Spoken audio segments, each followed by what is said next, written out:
Here is the paperback version of the sensational Bruce Lee movie Enter the Dragon. Kung Fu Killers on the Loose, now an action-packed film starring Bruce Lee. Mike Roote, from the original screenplay by Michael Allen.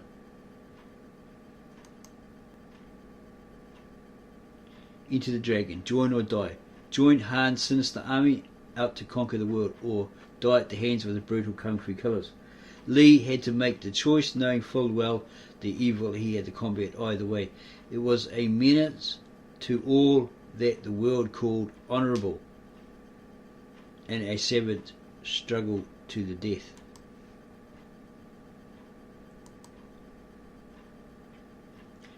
Chapter 1. Destination Hong Kong. They were an army in miniature, as single-minded and potentially deadly as any group of well-trained soldiers. Williams stood silently in the doorway and watched them drill, their feet hitting the floor with an angry precision as they moved through the ritual exercises. He smiled as they pivoted on their left feet, turning their little bodies and kicking outward in the dragon stamp. They did it well, with force and grace. Their small, brown, intent faces shone above the white cotton of their karate uniforms.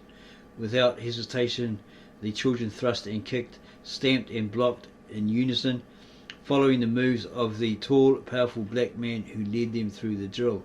The leader also wore a white gi karate uniform. It hugged his lean waist, where it was held in by the coveted black belt. As he turned his head toward the door in a rice line move, the instructor caught sight of Williams standing quietly, his heavy suitcase held easily in his left hand. A grin split the instructor's broad dark face, which glistened with crystal beads of sweat. He reached forward into the first rank of kids facing him, grabbed one boy by the shoulders and set him in his own place to continue leading the drill. Then he strode over to Williams, holding his hand out, palm up in friendship. "Hey man, you really going?" Williams slapped him 5 without a word, only nodding and smiling. The two men looked long at each other in silent, friendly communication. "Came to say," Williams began. "I know." They shook hands again. This time it was a full handshake, slow and firm. Then the instructor grabbed the younger man in an affectionate bear hug. Williams picked up his suitcase and, without another word, turned on his heel and left the karate school. Behind him he could hear the kids still drilling, and he imagined a black army of the future, each unit a perfectly trained and weaponless killing machine. Williams headed up the street with the quick grace of the disciplined athlete. His long legs, heavily muscled from years of football, ate up the ground, intent on the completely new experience his recent decision had opened up. He neither saw nor heard the black and white squad car pull up out of its parking space and follow after him. The cops in the front seat kept their eyes on Williams. They had nothing on the young black man. He fitted no description on the wanted list, but the arrogant grace of his long, well-muscled body had antagonized them. Besides, things were too quiet in Watts these days. It had been a long time since they kicked black ass. As Williams was about to cross a long, garbage-filled alleyway, the squad car roared up and screeched to a halt, or stop. Its doors slammed and the 2 officers came out on the run. One of them was young. His hair grew long on the back of his neck, peeping out from beneath his uniform cap. The other was a burly man who looked close to 40, his heavy muscular frame beginning to go to flab. He was slower on his feet than his younger partner, but more experienced and just as formidable. Pouncing on the unsuspecting Williams, they shoved him roughly up against the wall, hands far apart, legs spread-eagled as they frisked him crudely and savagely. From his jacket pockets the younger cop removed a ticket, still in its TWA envelope. A green and gold covered passport, and a small exquisite scroll lettered in Chinese calligraphy. He showed his finds to his partner, who grunted in surprise. "Hey, this Jig's got a passport. Leaving town, are you?" "Where you going, Jig?" echoed the younger officer. The burly cop had clumsily unrolled the scroll, and now he held it by its delicate golden handle, peering dully and without comprehension at the graceful, feathery Chinese characters. "What the hell's this? Some kind of commie shit?" "Where's the plane ticket for?" the younger man said. Williams stood silent, his face unreadable, as the older officer took the ticket out of its envelope and read it. "Hong Kong." "Yeah," confirmed his partner. "He's a commie. They're all commies." The older cop went on reading. "Hong Kong via Hawaii." "Hawaii," the other officer's voice cracked, hoarsely with jealous fury. "He's going to Hawaii?" It was too much for him to take. With the head of his nightstick he prodded Williams savagely in the ribs, shoving him back into the alley. "He's not going to Hawaii," he growled. With a lightning swift knife hand karate chop, Williams broke the nightstick in two. He stood solidly on his feet, electric with ready energy, waiting. After 5 dumbfounded seconds, the younger cop grinned evilly. "Well, look what we got here." His beefy partner scanned the empty street from side to side. Satisfied, he snarled, "Assaulting an officer." The two men moved deeper into the alley, circling Williams, itching to work him over. Moving in for the kill, the older, heavier officer grabbed the tall young black man from behind, seizing his upper arm in a bulldog grip and holding him fast.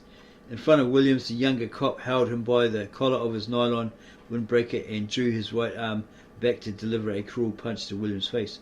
With a swiftness that no human eye could follow, Williams moved, and with what appeared to be a minimum effort, he raised his pinioned arm and thrust back sharply, striking the beefy cop full in the solar plexus with both elbows. With a mixed scream and groan, the older cop staggered back, releasing Williams' arms as he struggled to keep his balance. Bringing his legs into kicking position, the young black struck the cop in front of him with a wrist blow to the chin and simultaneously kicked backward, catching the older man in the groin. The policeman uttered a high, thin, choked scream and retched helplessly as his face dropped into the stinking garbage on the ground. Turning his full attention to the younger cop, who wavered unsteadily in front of him, Williams polished him off daftly with a roundhouse kick to the head. As the ball of the black man's foot connected with the young cop's temple, the cop dropped like an ox in a slaughterhouse, falling backward among the garbage cans, and lay still as the cans clattered noisily around him. Williams didn't bother to see if either man was breathing. It was surely no concern of his. He strode quickly out of the alley, looking neither to right or left. With a downward scoop, he retrieved his ticket, his passport and the scroll, and threw his suitcase into the back seat of the squad car. Slipping behind the wheel, he allowed himself a brief grin of satisfaction. He was in a hurry to make the Hong Kong plane, and this old police vehicle beat a taxi any day in the week. Chuckling, he turned on the siren and the flashes and stepped down hard on the gas pedal as he aimed the squad car for the freeway that led to Los Angeles International Airport and the adventure that lay ahead. Sirens screaming, flashes blazing, Williams was certainly starting out in style. The slight but usual San Francisco overcast turned the green of the golf course into pure emerald. The course stretched out for 18 tricky holes along the side of one of the city's many hills, hugging the mountain's contours with its difficult terrain. The putting green on the 4th hole shone like velvet, and the white dimpled ball gleamed like a pearl in the hazed over sunlight. Roper flexed the club in his powerful hands and carefully assessed the length of the putt. It was a long mother. The hole winked malevolently at him from 55 feet away. Roper hunched his muscled shoulders and addressed the ball. Then he looked up at his opponent, who stood watching him. With a lift of one eyebrow and a crooked grin, Roper dared double or nothing. Reynolds looked from the ball to the cup and back to Roper. "That's about $1,000 a foot, Roper," he protested. Roper observed his opponent in amused silence.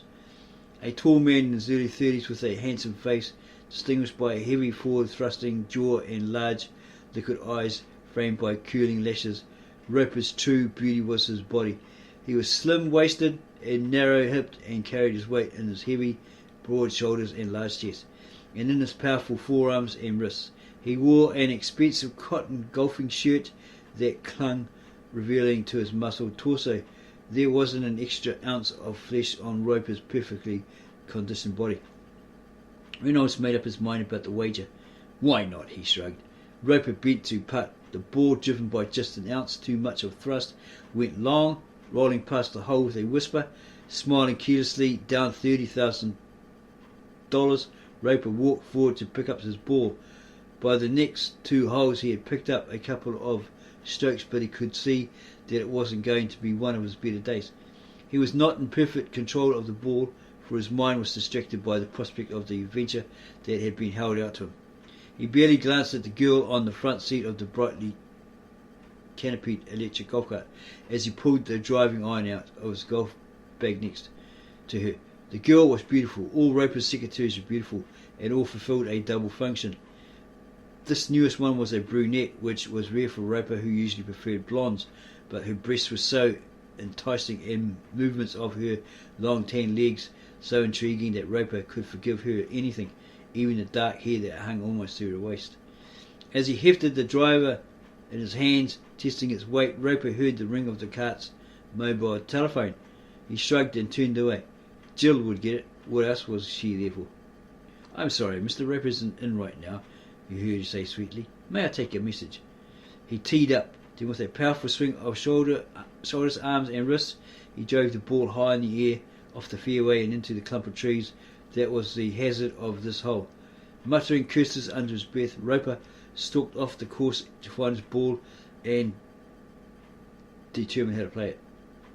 The ball had landed in a bitch of a lie and was surrounded by rough terrain, brambles and roots. Roper could just make out the flag in the distance, a colourful movement almost obscured by trees.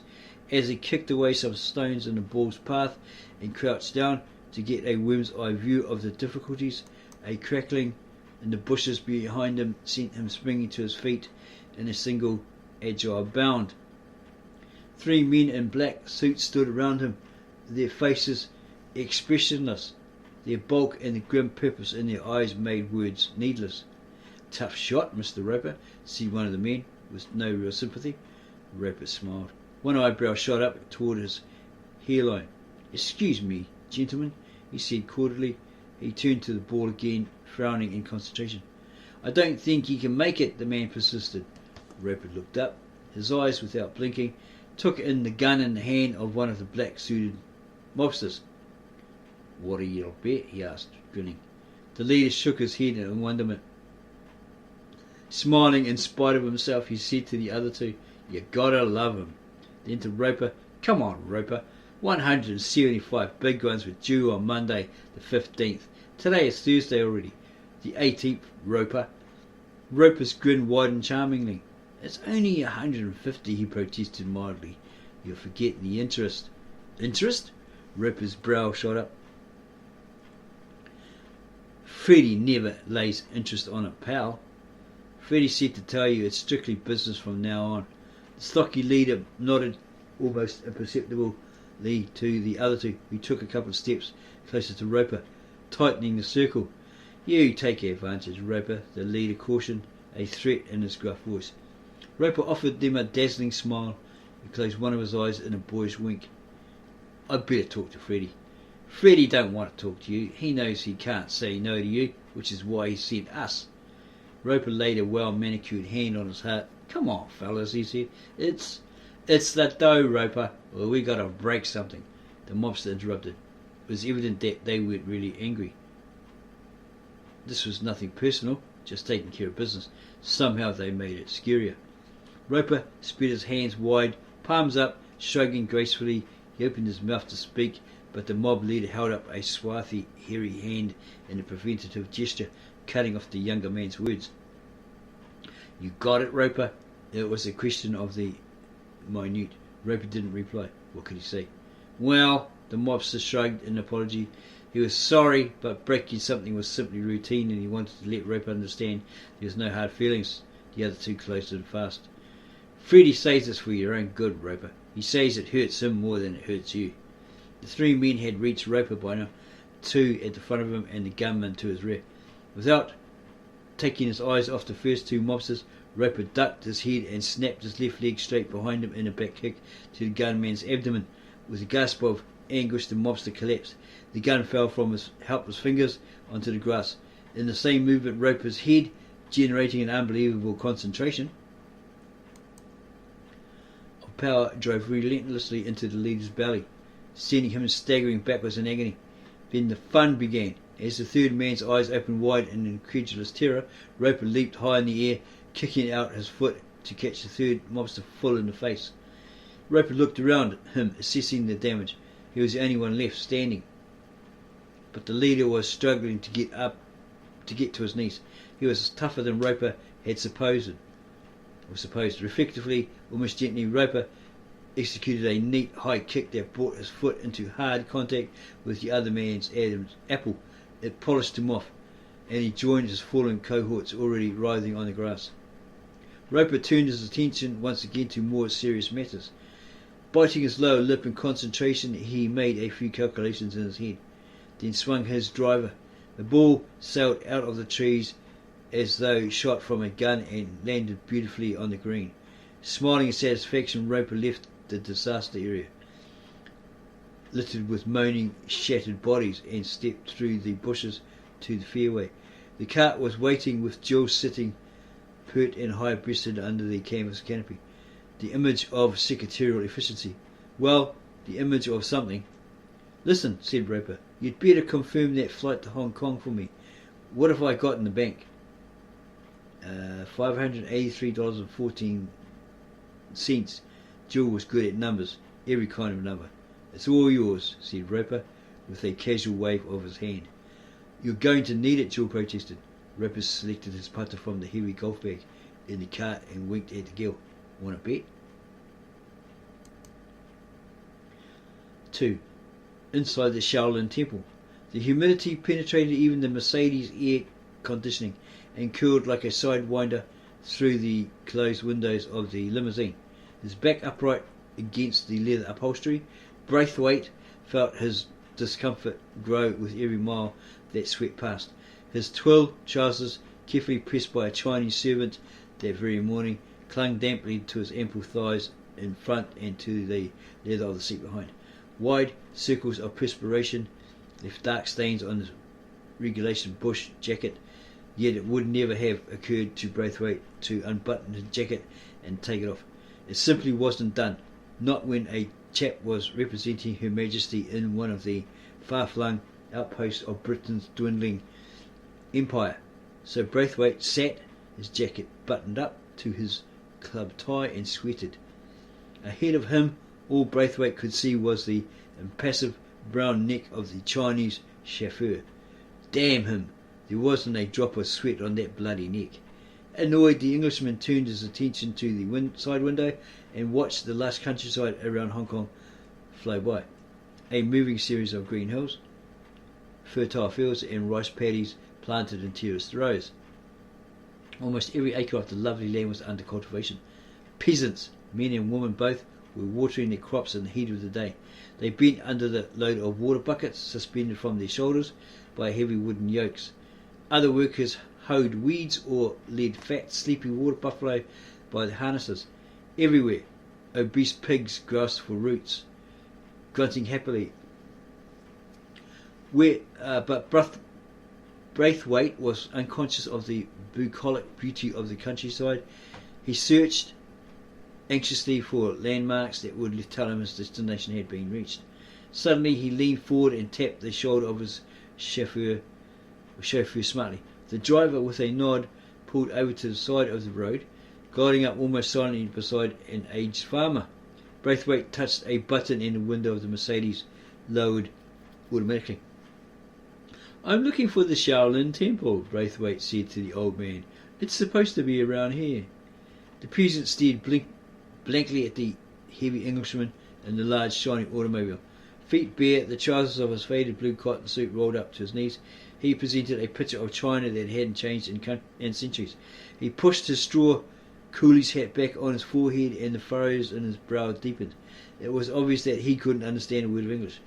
Shaolin Temple, Braithwaite enunciated every syllable loudly. Shaolin Temple!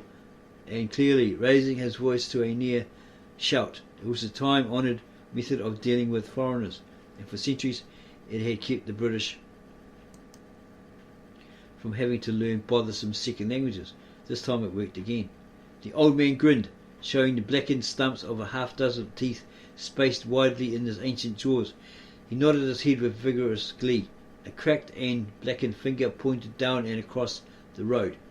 Following the finger's direction, Braithwaite's eyes caught an opening in the greenery across the road, where rock steps led to a path that wound up the hill and disappeared into the trees. "Thank you," said Braithwaite, with impeccable courtesy, touching the window button again. As the car moved down the road to the steps, the Englishman could see the old man in the rear-view mirror, still nodding, smiling and pointing. Communication, once established, was often difficult to break, he mused. The car braked to a stop, and Braithwaite stepped out of the back seat and started up the steps alone. The path was steep, narrow and winding.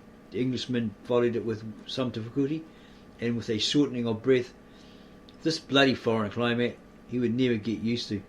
Nothing like this back in Cheltenham. The temple appeared suddenly when he least expected it. Narrowing around a particularly tricky corner, the path, without warning, widened into a brief approach.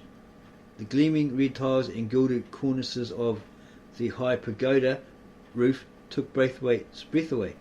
Their beauty, contrasted with the cloudless blue of the sky, reminded him of ancient paintings on silk. Braithwaite was not indifferent to beauty, but it made him uncomfortable, and he hesitated before passing through the large lacquered gates, covered with ancient blessings in Chinese, that provided an entrance through the surrounding stone walls. Braithwaite pushed the temple door open and crossed the inner courtyard. He could feel the coolness of the stone floors, even through his leather peel-made shoes. Against a far wall, looping branches of wistaria bent their blue-flowered heads to hear the music of the water that played in the small stone fountain ornamented by carving phoenixes. The silence and peace of the place got on Braithwaite's nerves, and he quickened his pace until he reached the other end of the courtyard, where a small door opened into a huge interior room. Braithwaite walked through it, his eyes blinking as they adjusted to the dimmer light. In the centre of the room, two men, clad in lightweight, loose black jackets and trousers, faced each other as they executed a stylized series of complicated moves, almost like a ballet. At a distance, watching them in silence, stood an old man, his hands buried in the sleeves of a plain blue cotton robe. "I say," began Braithwaite, He faltered and stopped as the old man glared at him sternly, put one bony finger to his lips for silence, and turned back to watch the fighters. Braithwaite, too, gave them his full attention. One of the men was 30ish, stocky and heavy in shoulders and chest. His hair was cropped close to his skull, giving his thick-jawed face a pugnacious look.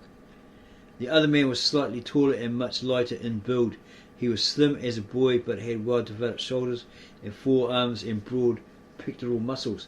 His hair, worn long in a youthful fashion, and the smoothness of his handsome face convinced Braithwaite that he could not be older than 25, possibly even younger. As the introductory exercises came to an end and the two men began to manoeuvre closer together to begin sparring in earnest, Braithwaite got the impression that there was a genuine enmity between them, a hostility of long standing. Yet the boy's expression remained serene, while the older man's face clenched tightly in resentment, and he appeared to swell to even larger size. They circled around each other, hands extended, fingers curled. Then the larger man lunged forward, aiming a heavy fist at the young man's head. The boy parried the blow neatly with a raised right arm, while his left hand punched sharply into his opponent's midsection. In his turn, the boy received an elbow to the face. It staggered him and he almost fell, but he recovered instantly and returned to the match with a leaping kick to the point of the larger man's chin. As he landed, he swiveled lightly and kicked out again, this time to the rear, catching his opponent behind the knee. With a hissing growl, the larger man swung his heavy arm down, aiming for the vulnerable point on the back of the boy's neck. The young man dropped swiftly to one knee, ducking the blow and parrying the heavy arm of his enemy. Pivoting sharply, he thrust a knife-like hand into the older man's ribs and rose in a single graceful movement to kick out sideways, once more into the ribs. Infuriated, the heavy man appeared to fly high into the air, but the younger man rose to meet him in the same instant, and like a pair of fighting cocks, they clashed together above the ground, chopping at each other's bodies and kicking out with legs of steel. The fight grew more ferocious with each blow and kick. Braithwaite's head began to whirl. The two men moved so quickly, parrying, thrusting, blocking, kicking, punching, that Braithwaite saw them as almost a blur. It hardly seemed possible to him that anybody could long survive the punishment both fighters were meting out. Braithwaite heard without comprehension the grunts, hissed exclamations and occasional shouts that came from the two men. He observed with amazement that the younger man's face still bore a strange look of calmness in the midst of the most furious fighting. The heavier man's right arm snaked out fiercely, his stiffly extended fingers aiming directly for the young man's eyes. With a slight twist so sudden and daft as to be almost invisible, the boy grabbed the extended fingers and used them as a handle to twist his opponent around and deliver a hard roundhouse kick. With a knife hand strike to the collarbone, accompanied by a side kick to the abdomen, the boy staggered his opponent. He extended his muscular leg and with an incredibly high kick to the head, brought the heavier man down to the ground, where he lay panting, unable to move. The boy backed away and stood waiting, impassive and unruffled. He watched intently as his groggy opponent unsteadily gained his feet. With the tiny remnant of energy which was all he could muster, the older man pulled himself erect and bowed formally to his opponent. The young man bowed back, hands relaxed at his sides, long black bangs flopping into his eyes. Braithwaite stared fascinated at this evidence of civilized behaviour, centuries old. The combination of murderous blows and kicks and ceremonious bows was incomprehensible to the Briton. He shook his head in amazement. His bemusement ended as he saw the young victor slip on a robe and move swiftly to a door at the far end of the room. Braithwaite held up his hand to stop him, but before he could call out, the boy had opened a door in the far wall and had stepped through into the inner temple. As Lee came through the door, the heavy smell of sandalwood incense made him close his nostrils for a second, and his eyes narrowed against the perfumed smoke that arose from the huge bronze incense burner. A stone statue squatted on the floor. He advanced toward the silent figure and bowed deeply as if in worship. The massive figure, its legs crossed in the ancient position of meditation, stared back at the young man as he looked up from his bow. For the man only appeared to be of stone, he was, after all, flesh, although he had long ago conquered flesh, its joy and its pains. The calm monkish face scanned Lee, seeming to look through the boy's eyes into his brain. Before him the monk saw standing a trained man, spiritually unified in the way, his entire body refined by practice and meditation into a powerful and deadly weapon. 2. The monk saw in Lee's eyes a deep humility and respect for his opponents in life and in battle, whoever they might be. When he finally spoke, the old monk's voice was deep and mellow and surprisingly young. Although he spoke quietly, his voice pitched low, and its deep resonance carried his words clearly to Lee. Your skill has gone beyond mere technique and is now one of spiritual insight. Now I would like to ask you several questions. First, what was your immediate feeling toward your opponent during sparring? There was no opponent, Lee spoke quietly, respectful. And why is that? The monk's words carried a tone of happy anticipation. because the word I does not exist. Yes, the monk urged him to answer, anxious lest perhaps his young pupil did not yet fully comprehend the way. Then the state of mindlessness is most fluid.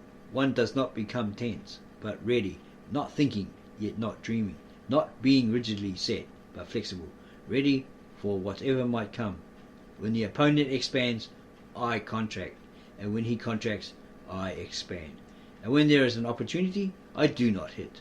Lee slowly raised his fist and looked at it distantly, as though it were not a part of his body. It hits by itself. The monk's black eyes, bright and alert under the wrinkled, slanted folds of his lids, followed Lee's fist as it rose. The it you refer to, he said, is a weapon that is easily misused by a martial artist who deserts his vows. For centuries, even with the invention of firearms, the regulations of the Shaolin Temple have remained the same. What is the Shaolin Temple regulation number 13? Lee raised his chin and straightened his shoulders, unconsciously as he recited, a martial artist must be responsible for himself and accept the consequences of his own doing. The old monk nodded his head in approval. Then his eyes narrowed slightly as if in pain, and a shadow fell over his wise, gentle face. His serenity appeared marred, as though a cloud had passed over the sun. His voice dropped. I am ashamed to tell you that among the Shaolin Temple men I have taught, one has turned his knowledge and strength to his own profit. He has perverted all that we hold true. His name is Han. The old man's eyes bored deeply into Lee's, as though seeking out the innermost recesses of the young man's brain and heart. You know what to do to restore the integrity of the Shaolin Temple? The boy returned the old man's gaze without flinching. I know, he said simply. The monk stared long into Lee's eyes. Finally he nodded in satisfaction. Then go, he said. A man has come to see you. Listen to him.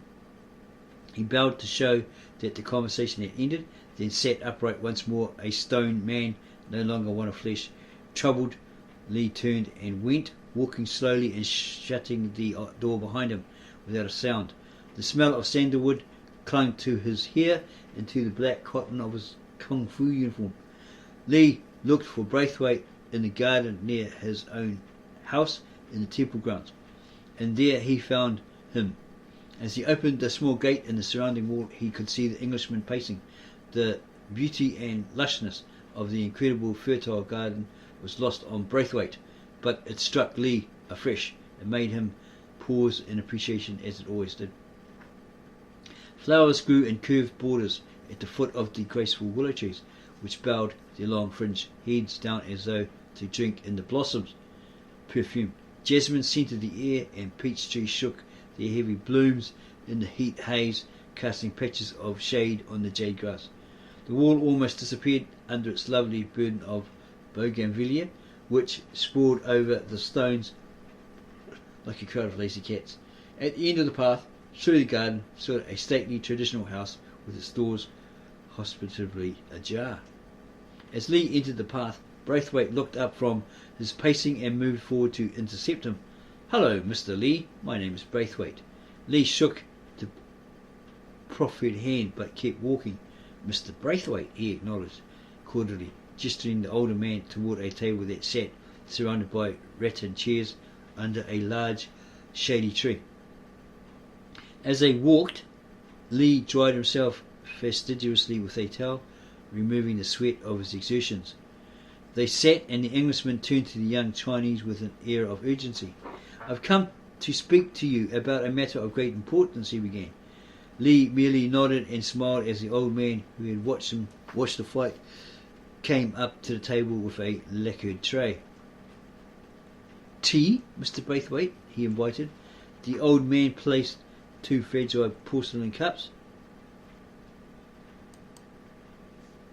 beautifully glazed and painted, on the table, and filled them with fragrant green tea, in which delicate white blossoms opened and flowered. Braithwaite nodded, relaxing somewhat and looking about him at the beauties of the courtyard as if seeing them for the first time, which was in fact the case. Yes, indeed, he accepted the small steaming cup with gratitude. This is very pleasant. He took a sip and setting the cup down, turned his full attention back to the young man beside him. "Mr. Lee, I've come to speak to you about a tournament for the martial arts, a tournament to which you have already received an invitation, specifically the tournament organised by Mr. Han." "Han?" The boy's handsome face looked puzzled for an instant. "Oh, yes, I was invited, but I gave up that sort of thing a couple of years ago." "I know, but we'd like very much for you to attend that particular tournament, Mr. Lee," he urged. "We, Mr. Braithwaite?" questioned Lee. One feathery black eyebrow disappeared into his bangs. Before Braithwaite could answer, a sound distracted them both. A boy of no more than 18 had entered the garden gate and was coming up the path. He, too, wore the kung fu uniform of a student at the Shaolin Temple of the Martial Arts. Lee stood, pushing his chair back and setting his teacup down. As he left the table, he said over his shoulder to Braithwaite, "Pardon me, it's Lan's time." The Englishman nodded. "Yes, of course." He acknowledged Lee's responsibilities. He turned his chair so that he could watch every move of the sparring and filled his cup afresh with delicious jasmine tea. Lee and a student met in the centre of the garden and bowed. Then they performed the salutations, hands clasped together at chest level, their fingers clenched into guard positions, and each assumed the horse stance for an instant, moving swiftly into a series of attacks and parries, counter-attacks and blocks, the exercises of open-hand fighting. Braithwaite's untrained but intelligent eye discerned the restraint in Lee's movements as he held himself back to allow young Lan to put his learning into practice. Whenever Lan successfully delivered a kick or landed a blow, Lee called out a word of encouragement or praise. For the first 5 minutes, Lee maintained defensive positions, moving like lightning to parry or block Lan's kicks and thrusts. But as his student grew more confident and his movements picked up speed, Lee moved to the attack, leaping high to kick out at the startled Lan, landing to pivot instantly and kick out again. But Braithwaite could see that Lee's kicks and blows were delivered with only a fraction of their real force, and served only to keep his student Lan guessing and learning. Braithwaite frowned slightly as he sipped his tea and gouged Lee. The young man's gentleness was disturbing to him. Gentleness was the last weapon Lee would need at Han's tournament, he thought. That Lee possessed the skill, the intelligence and the courage to compete, Braithwaite had no doubt. But did he have the true killer instinct, the ability to take a life without remorse? That alone would permit him to survive the horrors of Han's Island. Lee didn't look like a killer. Deeply troubled and afraid for Lee, Braithwaite poured himself another cup of tea. 3. The death of Su Lin. The single lamp shed a bright circle of light over the sheaf of white paper on Lee's desk. The remainder of his library was in near darkness, night shedding an obscuring blanket through the open windows. Against the wall, tall bookcases stood recessed in the shadows. On their shelves were many books filled with the wisdom of ages past. Lee's dark head bent over his work, and the tapping of his typewriter was for a long time the only sound in the vast room. That and the faint rustling of papers as he filled them and took them from the machine. The old man in the blue cotton robe stood watching Lee. He spoke no word, but kept his eyes fixed on the young man's bent head and intent, handsome face. Then he stepped forward close to Lee's chair and lifted his teapot. A stream of fragrant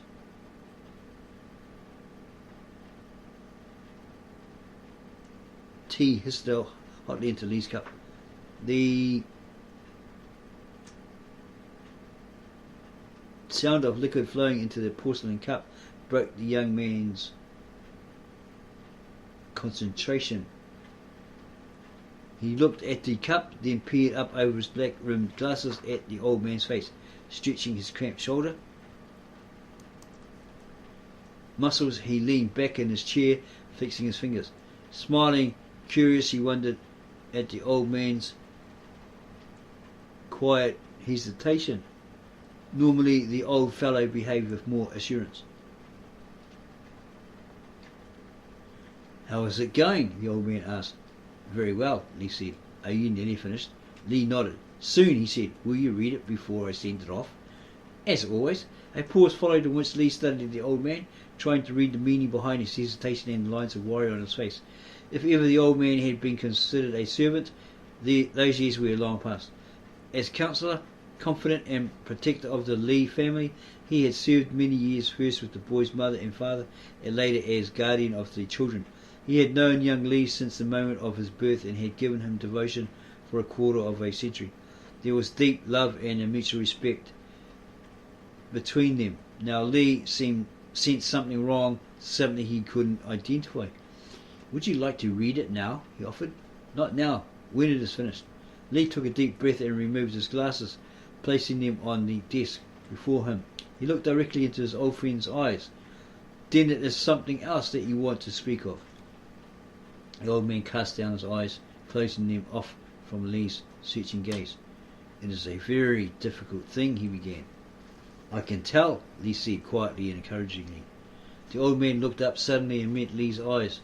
"I am happy that you have decided to go to your Han's tournament," he said. "Yes," Lee nodded, for him to speak further. With a hesitant movement of his withered, bony hands and a look of pain around his eyes, he continued, "The last of Han's tournaments was held 3 years ago. I was in the city with your sister at that time." A quick glance showed the old man that Lee was listening closely. He saw the youth's body tense slightly at the mention of his sister. "I didn't know that," was all Lee said. "Yes, we stayed in an inn by the river. You told me that in her sickness she liked to listen to the water." The old man drew a deep breath. "I did not tell you everything. Many of Han's men had come in from the island, terrorizing people. They were everywhere. Our inn was on the outskirts of the area. It was one of the poorer quarters of Hong Kong, but the river flowed swiftly past the rickety old houses, bringing cool breezes that cut through the heavy summer heat. The inn was plain, but clean and comfortable. They had passed several quiet days and nights there, while Su Lin's health slowly returned, and under old Ling's care and loving tending, she felt her strength flying back. Today they had decided to take some air. A walk would do Su Lin good.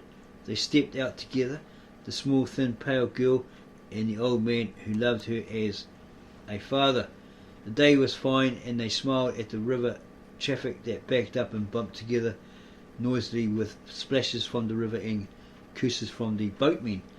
They passed the outdoor cafe with its crowded tables and turned their steps in the direction of the city itself, taking a hillside path. They ignored the men drinking at the cafe tables. But Han's men had seen Su Lin, and they liked what they'd seen. Her fragile beauty and his slender body with its budding breasts had triggered their lust. Girding after her, they turned to their leader, O'Hara. 6'2" of Irish German muscle, O'Hara towered over the slighted Chinese in his command. He was one of Han's most trusted lieutenants, for he possessed the true killer instinct, more precious to Han than rubies. Now he stared at Su Lin with narrowed eyes. Accustomed to wontons, to displays of breasts and thighs in right tight silks, he found Su Lin's slim form in its concealing cotton suit strangely desirable. His loins stirred, aching to violate the pristine modesty the delicate reserve he'd glimpsed, and as leader he'd go first. He nodded to his men, and they overturned their chairs with noisy glee as they rose to follow the girl and the old man. The hillside path led Su Lin and Ling through an area of shacks patched together from boards and chicken wire, and of corrugated metal warehouses, many of them corroded by rust. Few people lived in this section. Those who did were close to derelicts, the very old and very poor. Ramshackle and nearly deserted, the warehouse district hovered on the edge of a ravine. The stony path wound steeply, and Su Lin and Ling moved slowly. As the path widened into a closed and wooded area, the old man and the girl heard the sound of running footsteps and stopped. Wide-eyed, they watched in silence as the men ran up. Strangers. What could they want? The men surrounded them quickly. Like a doe at bay, Su Lin stared wordlessly at the circle of leering men around her. Silently she counted 6, 5 young Chinese and one. As O'Hara loomed above her, she shuddered involuntarily. He was ruggedly handsome, but his beard, thick red gold and curly repelled her, framing as it did a wolfish sharp-toothed grin. As he stood gloating, the expression in his eyes left her in no doubt of his intentions, or the intentions of any of them.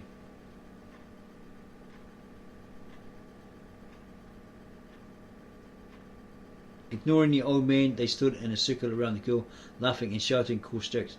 They had found themselves a prize. This was no waterfront mouse sold into prostitution at 12. This was no Hong Kong whore with a loud laugh and ample hips, pale and quiet. Su Lin stood quite still, her soft hands empty of rings and bare of nail polish hanging by her sides. Her face, calm despite its fear, radiated a fierce intelligence. She wore no lipstick, and her heavy black hair, which had once hung in a gleaming silken fall down her back to her waist, had been cut off during her long illness and now framed her face in a simple style, making her look younger than her 20 years.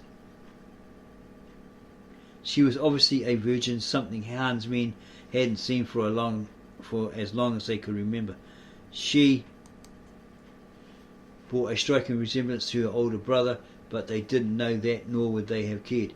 Aware of their intent, Su Lin bowed her head meekly, her slim body the picture of anguished resignation. With a crude laugh, the man in front of her reached out to touch her breast. Su Lin's right arm came up in a blur of speed, the hand tense, the thumb folded over stiff fingers. With a knife-hand karate chop, she broke the arm that reached for her. The man staggered back with a sharp cry of pain, his arm dangling useless by his side.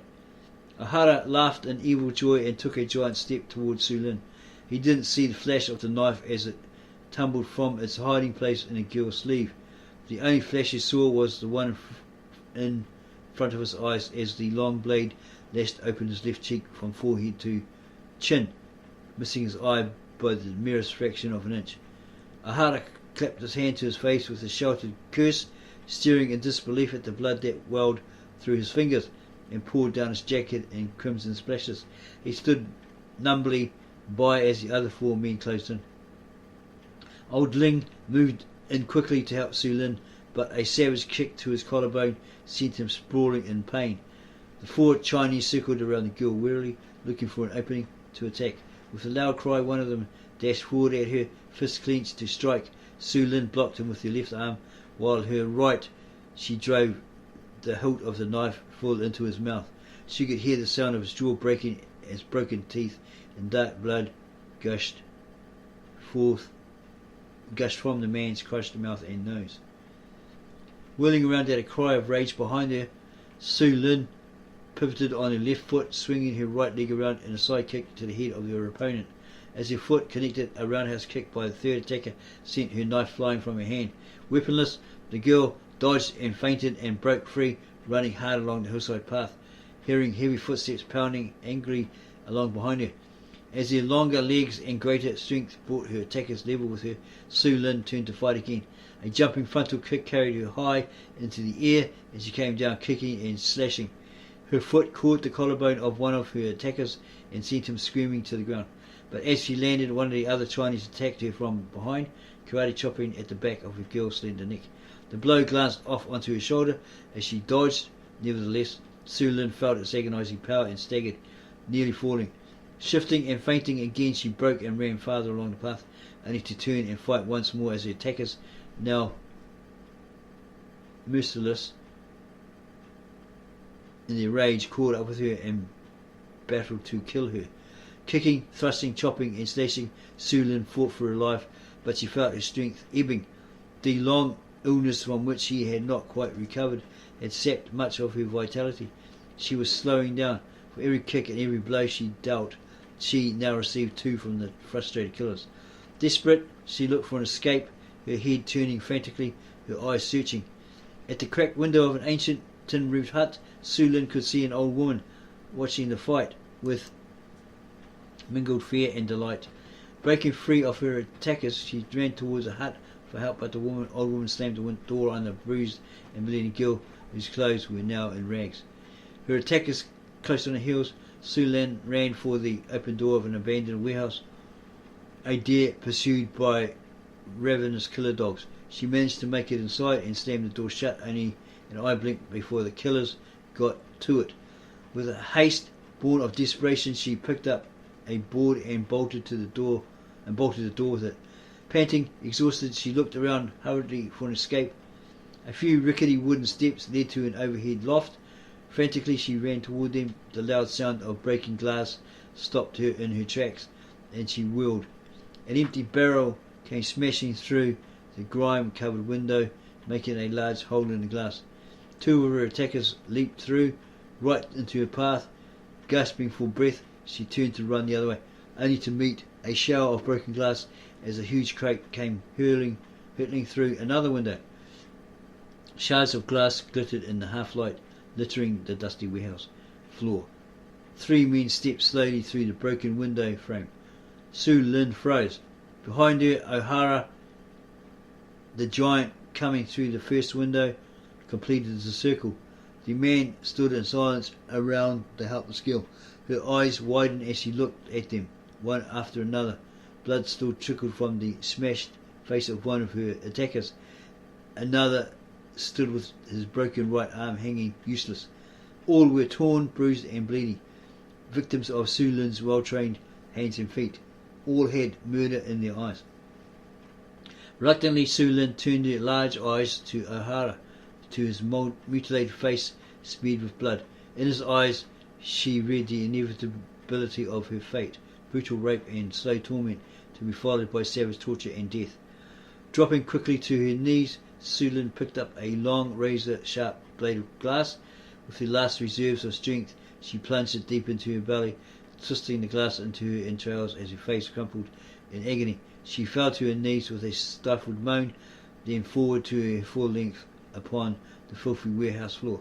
Her soft face, streaked with blood, sweat and dirt, relaxed into beautiful welcomed death. Stunned, the men stood silent in disbelief, with howls of mingled rage and frustration.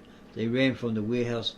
Only O'Hara remained, staring down at Su Lin's slender body. Lee stood at the window, staring out unseeing at the night. His face was in deep shadow, and old Ling's heart felt a sharp pang as he imagined the expression that must be on it. The old man's voice was now tired, weak, and almost inaudible. Heavy with grief for Su Lin and for Lee, it trembled with his explanation. The truth would have filled you with hatred, or at the very least it would have poisoned your heart. It was my decision not to tell you, but now you have been given reasons more important than revenge. The old man's voice faltered, then continued with new strength. When you get to the city, pay your respects to your sister and mother.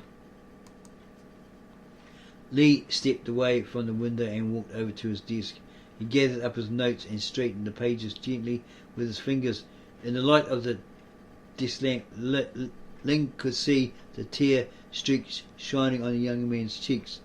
Lee straightened his shoulders and looked past the old man into the shadows.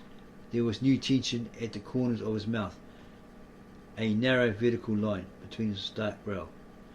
I will, old man, he said softly. And the book continues, and just a spoiler, it has a very different ending than the actual movie, with the fight between him and Han. We can leave the link to this particular book at under the description, and you can click on it and freely read the rest of it, or read the entire thing for yourself. We hope that you've enjoyed this video, this reading of the book Enter the Dragon, which inspired the movie, the great movie that Bruce Lee starred in, with the others like Bob Wall, John Saxon, Jim Kelly, and so forth. If you enjoyed this video, this reading of this book, then give us a like, subscribe to our channel, add your comments, and then share this video with everyone you know. They may like to read this book.